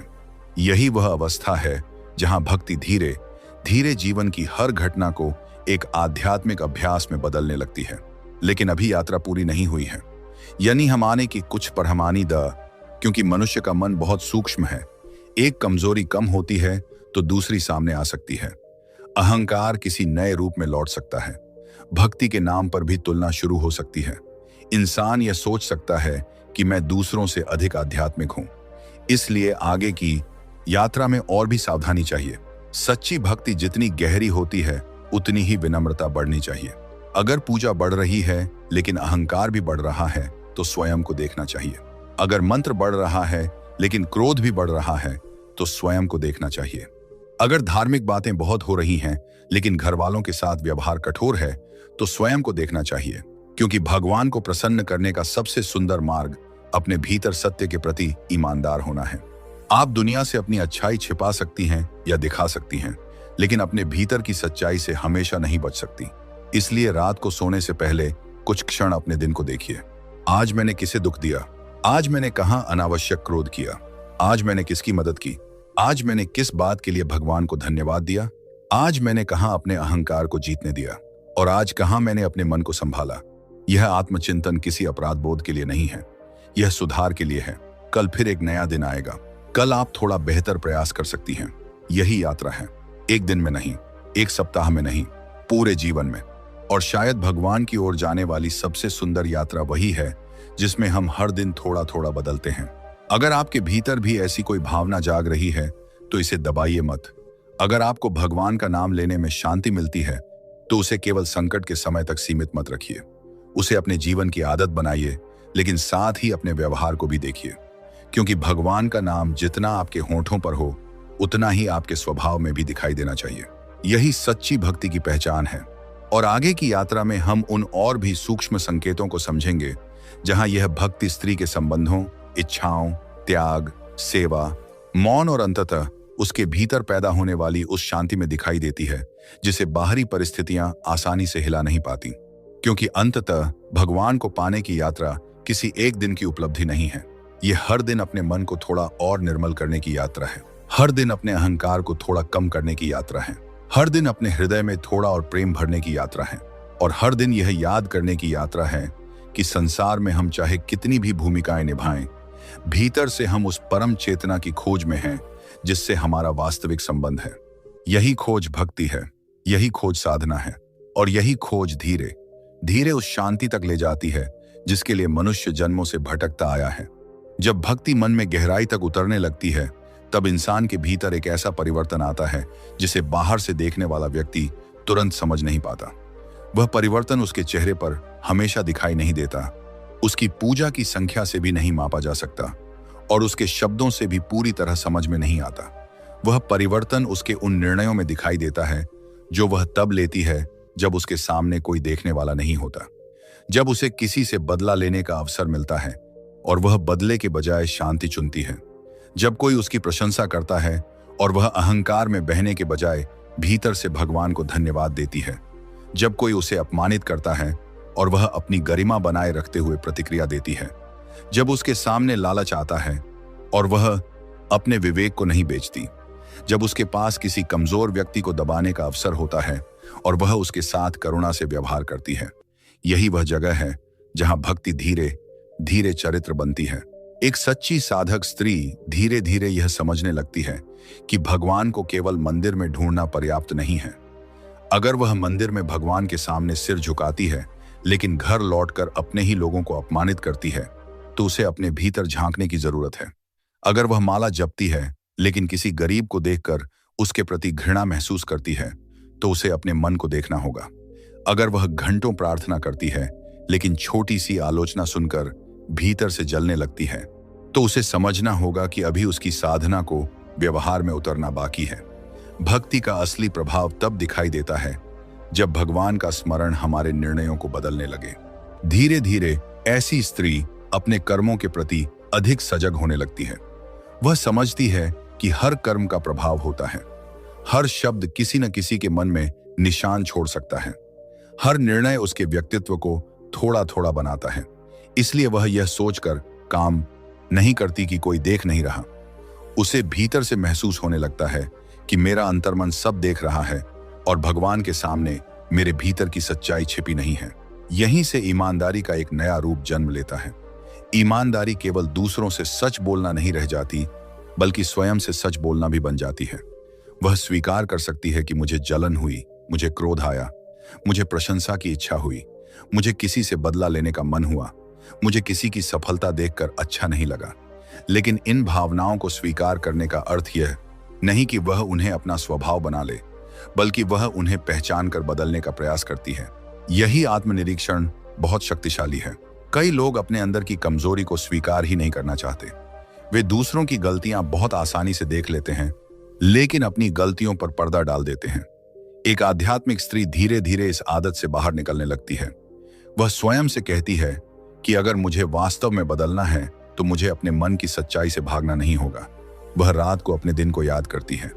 आज मैंने कहां गलत प्रतिक्रिया दी, आज मैंने किसके साथ कठोरता की, आज मुझे किस बात पर अनावश्यक गुस्सा आया, आज मैंने किस व्यक्ति की मदद की, आज मैंने किसके लिए मन से प्रार्थना की, आज मैंने भगवान को कितनी बार बिना किसी मांग के याद किया।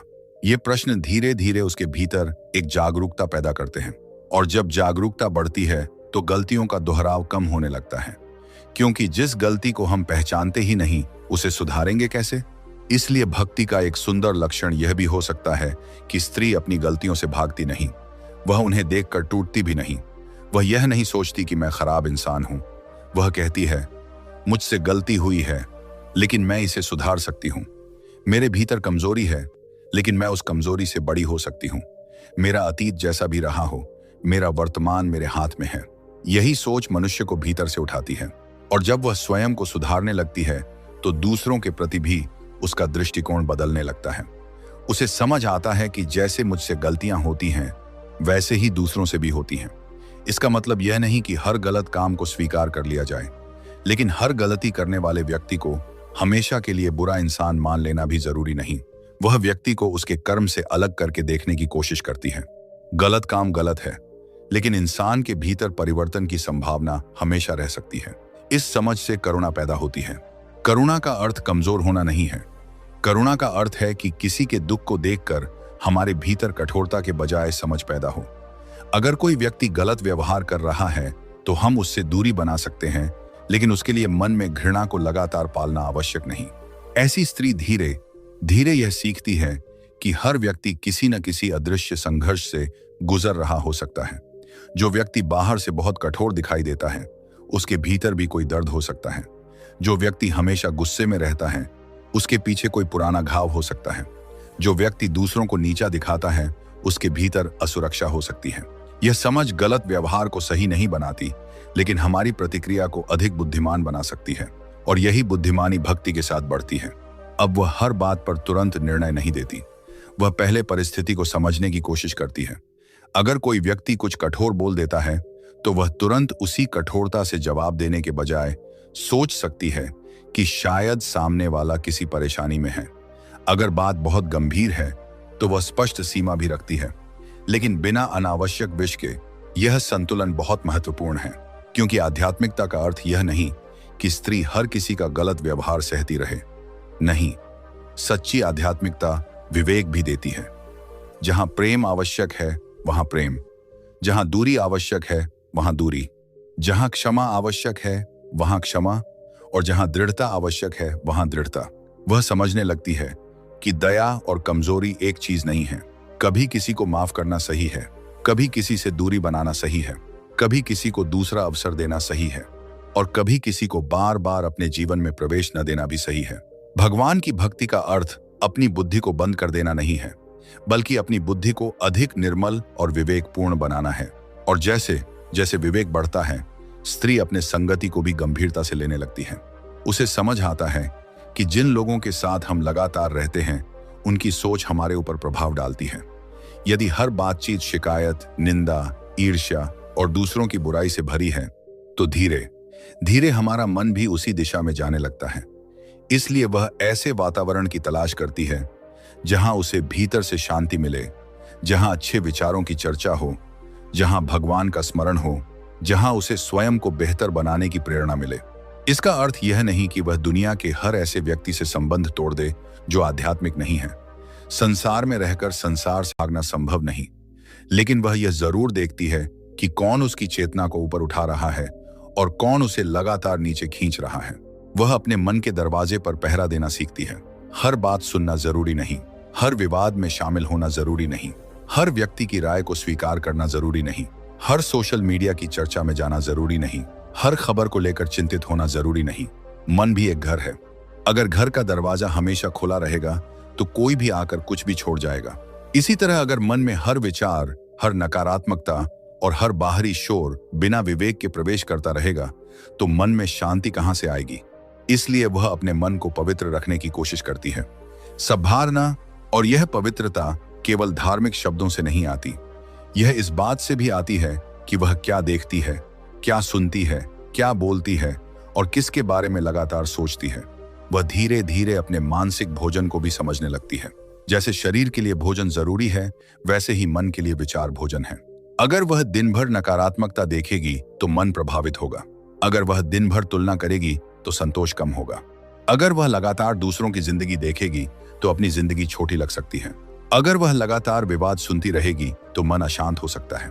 इसलिए वह अपने दिन में ऐसे क्षण रखने लगती है जहां उसका मन शांत हो सके। कुछ समय प्रार्थना, कुछ समय ध्यान, कुछ समय आध्यात्मिक साहित्य, कुछ समय प्रकृति के साथ, कुछ समय परिवार के साथ बिना किसी डिजिटल व्यवधान के, और कुछ समय स्वयं के साथ। यह छोटे छोटे अभ्यास उसके भीतर गहराई लाते हैं। धीरे धीरे उसे यह भी अनुभव होने लगता है कि उसे हर समय मनोरंजन की आवश्यकता नहीं। पहले शायद जैसे ही खाली समय मिलता था वह फोन उठा लेती थी। अब कभी कभी वह बिना किसी स्क्रीन के भी शांत बैठ सकती है। उसे अपने विचारों से भागने की जरूरत नहीं लगती। यही एकांत की शक्ति है। और इस एकांत में उसे अपने भीतर की एक ऐसी आवाज सुनाई देने लगती है जिसे बाहरी शोर में सुनना मुश्किल था।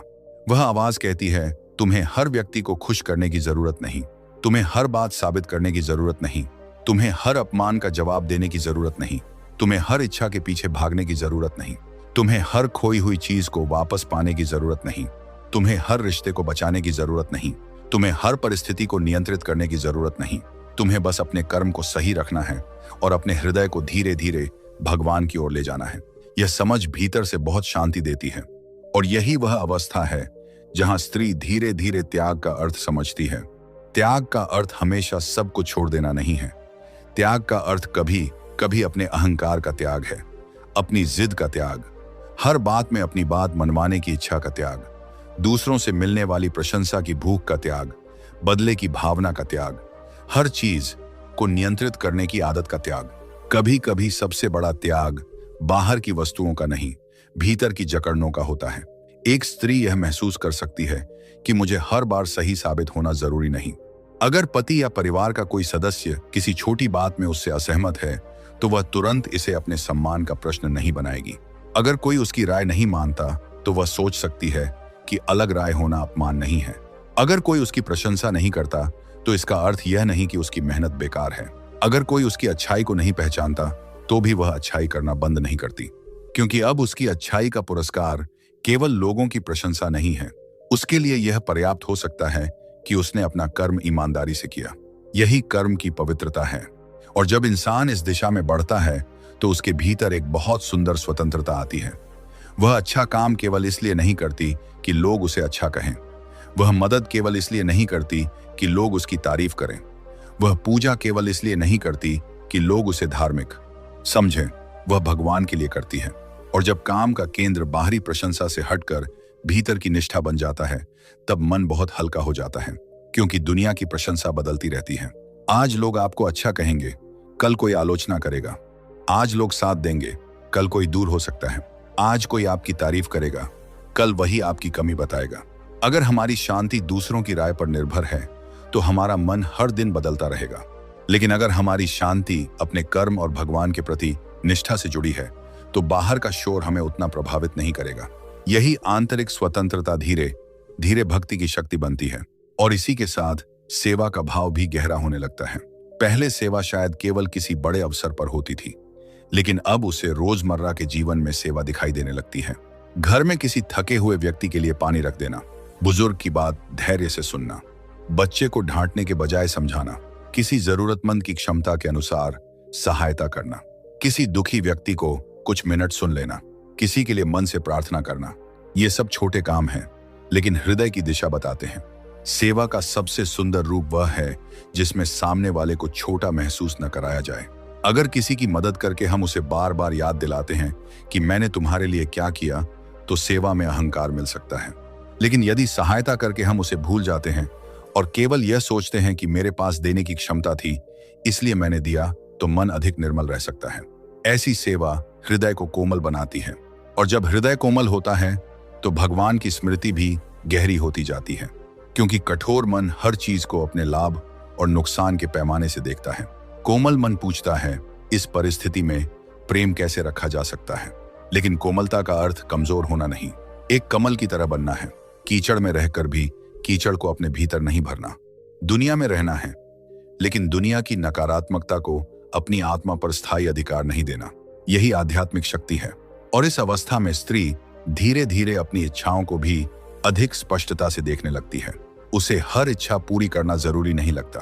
वह खरीदारी करना चाहती है, लेकिन हर चीज खरीदना आवश्यक नहीं समझती। उसे प्रशंसा चाहिए, लेकिन हर समय प्रशंसा की मांग नहीं करती। उसे प्रेम चाहिए, लेकिन प्रेम के लिए अपने आत्मसम्मान को गिरवी नहीं रखती। उसे सफलता चाहिए, लेकिन सफलता के लिए अपने सिद्धांतों से समझौता नहीं करती। यह संयम उसके भीतर एक अलग प्रकार की गरिमा पैदा करता है। वह जानती है कि संसार में बहुत कुछ आकर्षक है, लेकिन हर आकर्षण उसके लिए आवश्यक नहीं। हर अवसर उसके लिए सही नहीं, हर रिश्ता उसके लिए सही नहीं, हर रास्ता उसके लिए सही नहीं। इसलिए वह निर्णय लेने से पहले रुकती है, सोचती है, प्रार्थना करती है, फिर कदम उठाती है। और अगर कभी गलत निर्णय हो जाए तो वह स्वयं को जीवन भर दोष नहीं देती, वह उससे सीखती है। यही आत्मदया और आत्म प्रेम का स्वस्थ रूप है। अपने प्रति प्रेम का अर्थ अपनी हर गलती को सही मानना नहीं। अपने प्रति प्रेम का अर्थ है गलती होने पर भी स्वयं को सुधारने का अवसर देना। वह कहती है, मैं बेहतर बन सकती हूँ, मैं फिर शुरुआत कर सकती हूँ, मैं अपने पुराने स्वभाव की कैदी नहीं हूँ, मेरे भीतर परिवर्तन की शक्ति है। और यही विश्वास आध्यात्मिक जीवन को आगे ले जाता है। धीरे धीरे उसे अपने भीतर एक ऐसा विश्वास महसूस होने लगता है जिसे बाहरी परिस्थितियां आसानी से नहीं हिला पाती। अगर आज कोई समस्या आई तो वह कहती है, मैं इसे संभाल लूंगी। अगर कोई रिश्ता बदल गया तो वह कहती है, मुझे दुख है, लेकिन मैं अपने जीवन को फिर से व्यवस्थित करूंगी। अगर कोई सपना टूट गया तो वह कहती है, मैं रोऊंगी लेकिन फिर उठूंगी। अगर कोई रास्ता बंद हुआ तो वह कहती है, मैं दूसरा रास्ता खोजूंगी। और अगर कुछ भी समझ नहीं आ रहा तो वह कुछ समय रुककर भगवान को याद करेगी।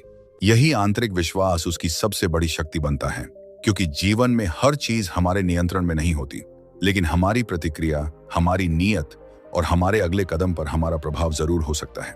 और जब यह समझ गहरी होती है तो डर धीरे धीरे कम होने लगता है।